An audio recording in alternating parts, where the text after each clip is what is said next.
Have you ever seen a politician so ruthlessly crushed in their own area of expertise in the Senate?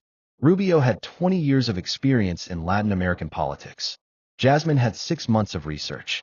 Experience doesn't always win. Sometimes preparation is more powerful. The afternoon of April 11th, 2025, began with what Senator Marco Rubio confidently expected would be one of his most satisfying moments in 20 years of public service. As chairman of the Senate Foreign Relations Subcommittee on Western Hemisphere, transnational crime, civilian security, democracy, human rights, and global women's issues, Rubio had built his entire political identity around his expertise in Latin American affairs. At 53 years old, with 3 presidential campaigns behind him and a reputation as the Republican Party's foremost authority on hemispheric policy, he was about to preside over a hearing that would, he believed, demonstrate why experienced senators should lead on complex international issues rather than leave them to inexperienced House members. The hearing's ostensible purpose was to review U.S. policy toward Venezuela and assess the effectiveness of sanctions against the Maduro regime. But Rubio had a secondary agenda. He intended to use the session to publicly humiliate Congresswoman Jasmine Crockett, who had been invited to testify about her recent fact-finding mission to South America.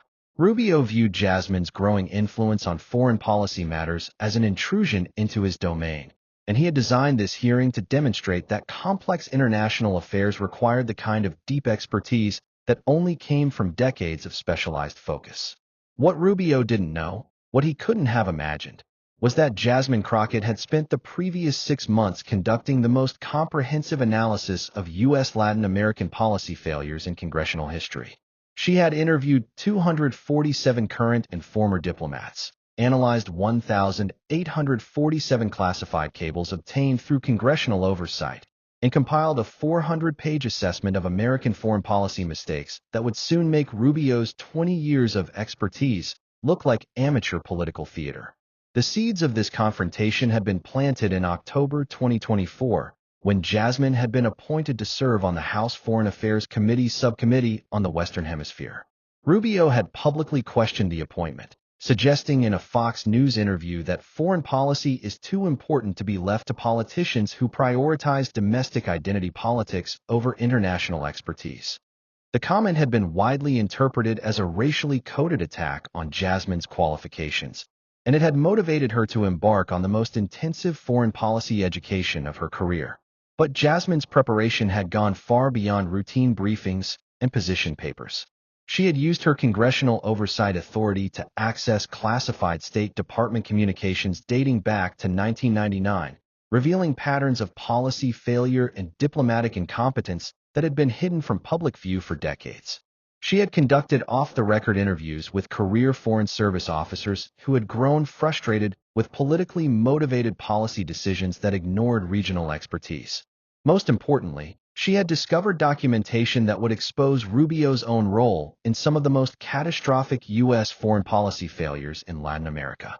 The Hart Senate Office Building's hearing room was packed with foreign policy experts, congressional staff, and diplomatic officials who had come to witness what they expected would be a routine policy discussion. Rubio sat at the elevated chairman's desk, looking every inch the seasoned foreign policy expert who had made Latin American affairs his specialty for 2 decades. He was flanked by Republican committee members who shared his skepticism about Jasmine's qualifications to address complex hemispheric issues. Jasmine entered the witness area at exactly 2:30 p.m., carrying what appeared to be standard briefing materials. But hidden within her folder was documentation that would soon systematically dismantle not just Rubio's policy positions, but his entire reputation as a knowledgeable and effective foreign policy leader.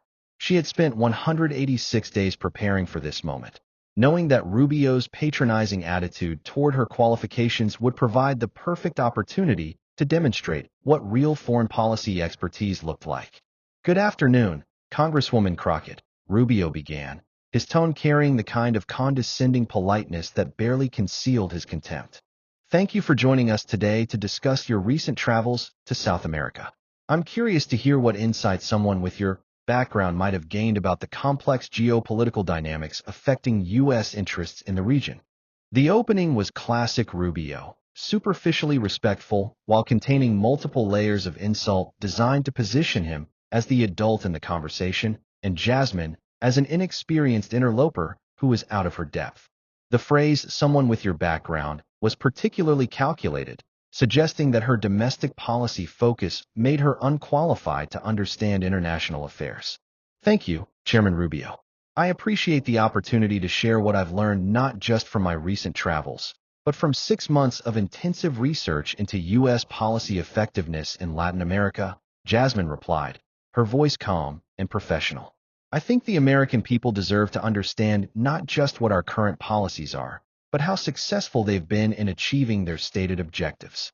Rubio smiled slightly, interpreting her response as confirmation that she would focus on broad policy discussions rather than challenging his expertise directly. Well, I look forward to hearing your perspective, though I suspect someone with 20 years of experience in hemispheric affairs might have a more nuanced understanding of these complex issues. The condescension was now explicit. Rubio was using his seniority and experience as weapons to diminish Jasmine's credibility before she had even begun her testimony. It was a tactical error that would prove catastrophic. You're absolutely right that experience matters, Senator Rubio. That's actually what I'd like to discuss with you today, Jasmine said, opening her folder. I've been studying the outcomes of U.S. policy decisions in Latin America over the past 20 years, and I'm curious about your assessment of how successful those policies have been. Well, Congresswoman, I think anyone who understands the region would recognize that we've made significant progress in promoting democracy, combating narcotics trafficking, and advancing American economic interests throughout the hemisphere. Rubio's response was textbook political boilerplate, the kind of vague optimism that foreign policy establishment figures routinely offered when asked to assess their own effectiveness. But Jasmine had anticipated exactly this type of non-answer, and she was prepared to demolish it with specificity that would leave Rubio looking foolish. That's interesting, Senator. Let's examine that claim with some specific examples. You mentioned promoting democracy. Can you tell me about the success of U.S. democracy promotion efforts in Venezuela since 2005? The question was precisely targeted at one of Rubio's signature policy areas. For 15 years, he had been the leading congressional advocate for aggressive sanctions and regime change efforts against Venezuela. If he couldn't defend this policy effectively, his entire reputation as a Latin American expert would be vulnerable. Congresswoman, I think it's clear that our sanctions regime has significantly weakened the Maduro dictatorship and brought international attention to the suffering of the Venezuelan people. Has it, Senator? Because I have here the State Department's own internal assessments of Venezuelan policy outcomes since 2005, Jasmine said, pulling out a thick stack of documents. According to these classified reports, U.S. sanctions have actually strengthened Maduro's political position by allowing him to blame economic problems on American interference rather than government incompetence. She held up a specific document. This is a cable from the U.S. Embassy in Caracas, dated March 15, 2023, reporting that sanctions have become Maduro's most effective propaganda tool and have enabled him to consolidate power by positioning himself as a defender of Venezuelan sovereignty against American imperialism. The room fell silent. Jasmine had just quoted from classified diplomatic communications that directly contradicted Rubio's public claims about policy effectiveness. More importantly, she had demonstrated access to internal government assessments that Rubio either hadn't seen or had chosen to ignore in his public statements. Rubio's confident demeanor faltered slightly. Congresswoman, I think you're taking those reports out of context. The broader strategic picture. Let me help you with the broader strategic picture, Senator, Jasmine interrupted, pulling out another document.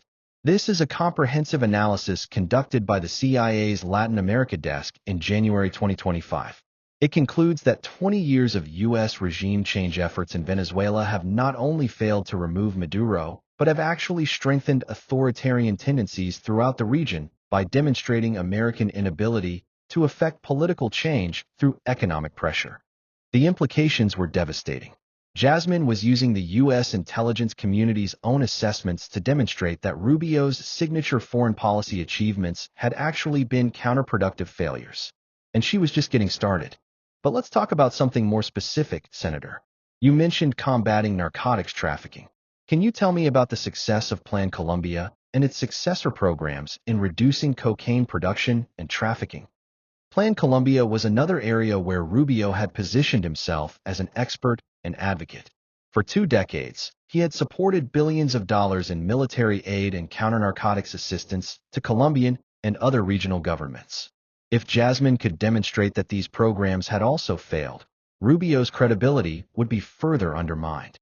Congresswoman, Plan Colombia has been one of the great success stories of U.S. foreign policy. We've helped Colombia transition from a narco-state to a stable democracy and significantly reduced cocaine production in the region. Have we, Senator? Because I have here the DEA's own statistics on cocaine seizures, street prices, and purity levels in U.S. markets over the past 20 years, Jasmine said, producing another set of documents. According to this data, cocaine availability in American cities has actually increased during the entire period of Plan Colombia implementation, while street prices have decreased and purity levels have improved. She held up a graph that showed the devastating trend lines. This chart shows that despite spending $12 billion on Colombian counternarcotics programs, cocaine trafficking to the United States has not decreased.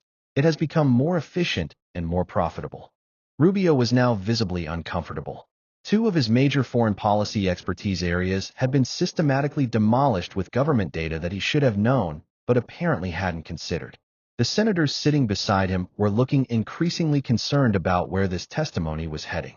Furthermore, Senator, I have here a classified DEA assessment from December 2024 concluding that 20 years of militarized counternarcotics assistance has strengthened paramilitary organizations, increased violence against civilian populations, and created more sophisticated trafficking networks without significantly reducing drug availability in target markets. The room was now completely silent. Jasmine wasn't just challenging Rubio's policy positions. She was using the U.S. government's own secret assessments to prove that his 20 years of foreign policy leadership had produced measurable failures rather than successes. But let me ask you about something more personal, Senator. Jasmine continued, reaching for another section of her folder. You mentioned advancing American economic interests. I'm curious about your role in promoting specific business relationships between U.S. companies and Latin American governments. Rubio's face went pale. He clearly had no idea what specific business relationships Jasmine might be referring to, but her tone suggested she had discovered something damaging. I have here documentation of meetings between your office and representatives of Meridian Energy Corporation between 2019 and 2024. According to these records, your staff provided Meridian with advance information about planned sanctions announcements, allowing the company to position itself advantageously in regional energy markets. The accusation was explosive.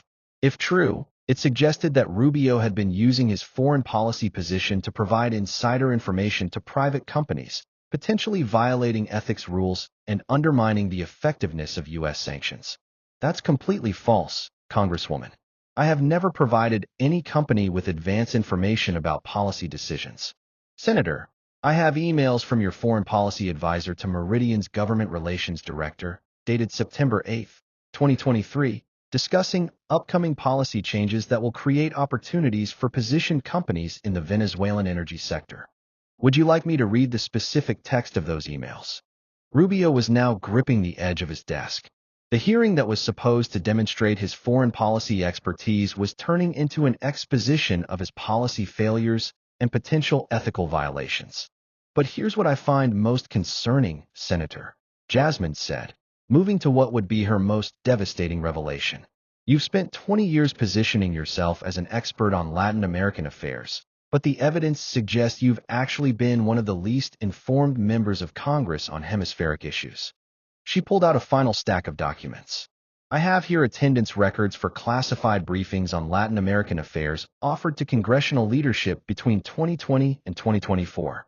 According to these records, you missed 73% of available briefings on Venezuelan policy, 68% of briefings on Colombian security issues, and 81% of briefings on regional economic developments. The revelation was devastating.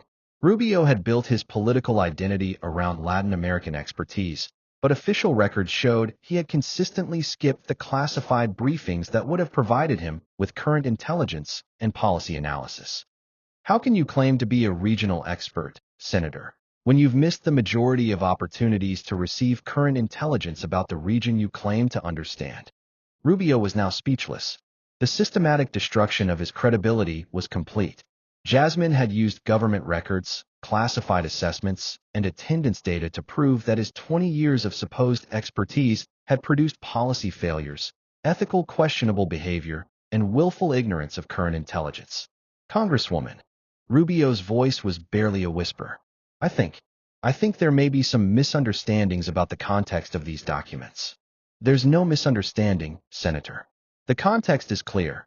You've spent 20 years claiming expertise you don't possess, advocating policies that have failed by every measurable standard, and missing briefings that would have informed you about the actual conditions in the region you claim to understand. Jasmine closed her folder and looked directly at Rubio. The American people deserve foreign policy leadership based on knowledge, preparation, and genuine expertise. They deserve leaders who attend briefings, understand intelligence assessments, and craft policies based on evidence rather than political positioning. What they don't deserve is 20 years of failed policies justified by claims of expertise that these records prove you never possessed. The hearing room erupted in whispers and murmurs. Senators were conferring frantically with their staff. Foreign policy experts in the audience were clearly shocked by the comprehensiveness of Jasmine's documentation and the devastating precision of her attacks on Rubio's credibility. Rubio attempted to respond, but his voice was shaking and uncertain. Congresswoman, I think you're mischaracterizing my record and my commitment to hemispheric affairs. Senator, I'm not characterizing anything. I'm simply reading from government documents that chronicle 20 years of policy failures, missed briefings, and questionable ethical relationships. The characterization comes from the evidence, not from my interpretation of it. With that, Jasmine gathered her materials and prepared to leave the witness table, having completely destroyed the reputation of one of the Senate's supposed foreign policy experts in less than an hour. Rubio sat in stunned silence, clearly unable to formulate any coherent response to the systematic demolition of his credibility. The aftermath was swift and comprehensive. Within hours, foreign policy journalists were requesting copies of the documents Jasmine had referenced. Cable news shows were featuring segments about Rubio's missed briefings and the failure of his signature policies. Conservative foreign policy experts were quietly distancing themselves from positions they had previously supported based on Rubio's leadership. More damaging was the response from the foreign policy establishment itself. Career diplomats and intelligence analysts who had long been frustrated with politically motivated policies that ignored their expertise began speaking publicly about the problems Jasmine had identified. Former ambassadors wrote op-eds describing how congressional grandstanding had undermined effective policy implementation. Within 2 weeks, Rubio announced that he would step down as chairman of the Western Hemisphere Subcommittee to focus on other legislative priorities. The decision was widely interpreted as recognition that his credibility on Latin American affairs had been irreparably damaged by Jasmine's testimony. 3 months later, when Rubio announced he would not seek re-election to the Senate, political observers noted that his foreign policy reputation had never recovered from what they called the Crockett hearing. The man who had positioned himself as the Republican Party's leading voice on hemispheric affairs had been so thoroughly discredited that he could no longer credibly claim expertise in his signature issue area. 6 months after the hearing, when Jasmine was invited to speak at the Council on Foreign Relations about congressional oversight of foreign policy, she reflected on the confrontation with Rubio. Senator Rubio taught me that political seniority and claimed expertise are not the same as actual knowledge and policy effectiveness. For 20 years, he had positioned himself as a regional expert, but when confronted with evidence about policy outcomes, he couldn't defend his record because the record was indefensible. This wasn't about embarrassing Senator Rubio personally. It was about accountability in foreign policy. American lives and interests are affected by the policies we pursue in Latin America and around the world. We can't afford to base those policies on political positioning rather than evidence and expertise. The audience of foreign policy professionals gave Jasmine a standing ovation that lasted over 3 minutes. But perhaps the most meaningful recognition came from an unexpected source. Several former State Department officials approached her after the speech to thank her for finally holding Congress accountable for foreign policy failures that had been obvious to career professionals for years. 1 year later, the Rubio Standard had become shorthand in foreign policy circles for the kind of rigorous preparation and evidence-based analysis that Jasmine had demonstrated in that April hearing.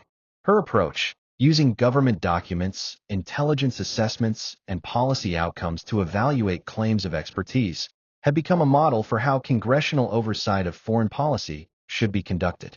The woman who was supposed to be humiliated by a seasoned foreign policy expert had instead exposed the hollowness of establishment expertise and demonstrated what genuine policy analysis looked like. Marco Rubio had learned, too late, that real expertise required more than political positioning and media appearances. It required the kind of serious preparation and evidence-based analysis that Jasmine had brought to that devastating April afternoon. As Jasmine had said in her Council on Foreign Relations speech, experience without knowledge is just repeated failure. 20 years of getting it wrong doesn't make you an expert. It makes you a case study in why we need better oversight and accountability in American foreign policy.